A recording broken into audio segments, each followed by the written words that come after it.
నచ్చనితో వాసుదేవుడు మోసము చేసినాడనవచ్చు.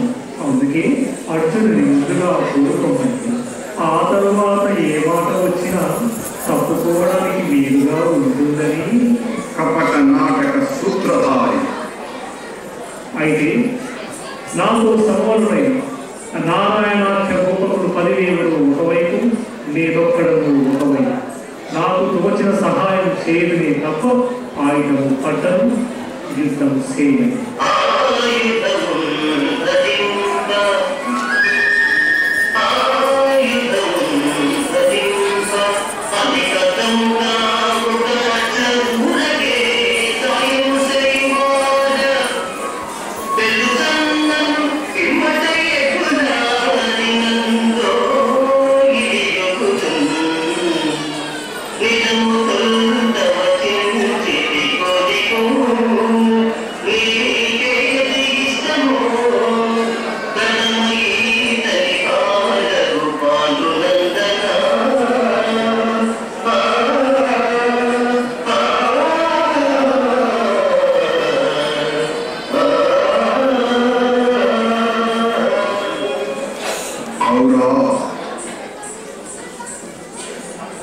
కృష్ణుడెంత మోసగాడు. సైన్యాన్నంతా అర్జునుడికి కట్టబెట్టడానికి ఈ ఎత్తు. బలగము లేని ఏకాకి కంచిగరుడ సేవ ఏరికి కావాలి. బావా కోరుకోమందువా? కోరుకో, ఆలోచించి మరీ కోరుకో.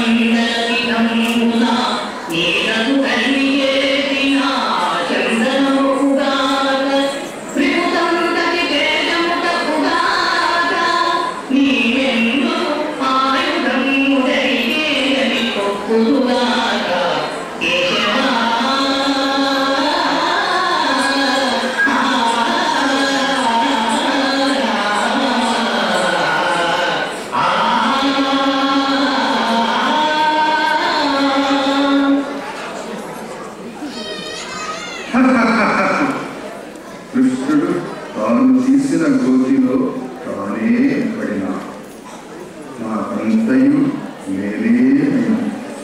కృష్ణ ఇక చేయనది ఏమున్నది? మిగిలిన ఎదురీలందరినీ నేను కైపడి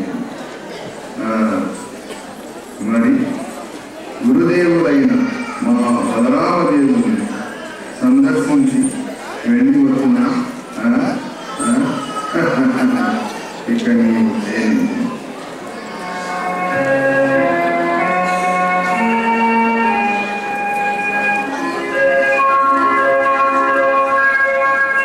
అర్జున, నీవు నా యందు చూపిన భక్తికి కడు సంతసించింది.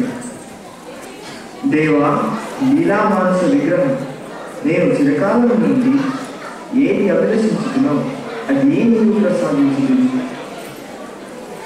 బావా, అన్నగారైన ధర్మజుడు నీ రాకకై వేచి ఉన్న వెళుదాము. సరే, వెళుదాము.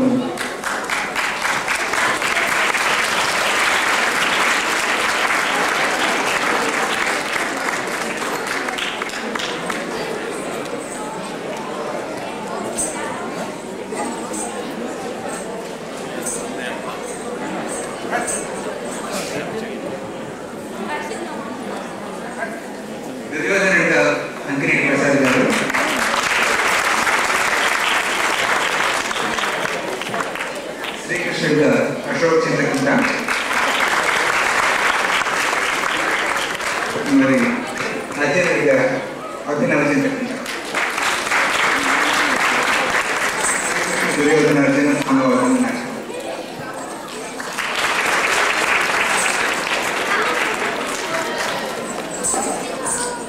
ఈ సందర్భంగా మేము చేసిన ఈ చిన్న ప్రయత్నం మీ అందరినీ ఆనందపరిచిందని ఆశిస్తున్నాము.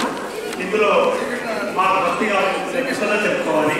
ముఖ్యంగా ఈ అవకాశం ఇచ్చిన టీఎల్సీ వారికి, ఐమారెడ్డి గారికి, వారి కార్యవర్గానికి, తెలిసిన శ్రీనాథ్ జగమిత్ర గారికి మరియు రఘువర్మ గారికి, సౌండ్ ఇంజనీర్ గిరిగా మాకు చాలా సహాయం చేశారు ఇక్కడ స్టేజ్ అరేంజ్ చేయడానికి. మరియు మా మిత్రుడు మనోహర్, మల్లికార్జున గారు, రాజీవ్ గారు హైదరాబాద్లో ఉండి అజ్ఞాతం నుండి మాకు ఈ కాస్ట్యూమ్స్ అన్ని పంపించారు. పెద్ద 70 years ఉంటాయి. తను మాకు హెల్ప్ చేశారు. వారికి ప్రత్యేక ధన్యవాదాలు. కేవీ మధుసూదన్ రావు గారు. ఎందరో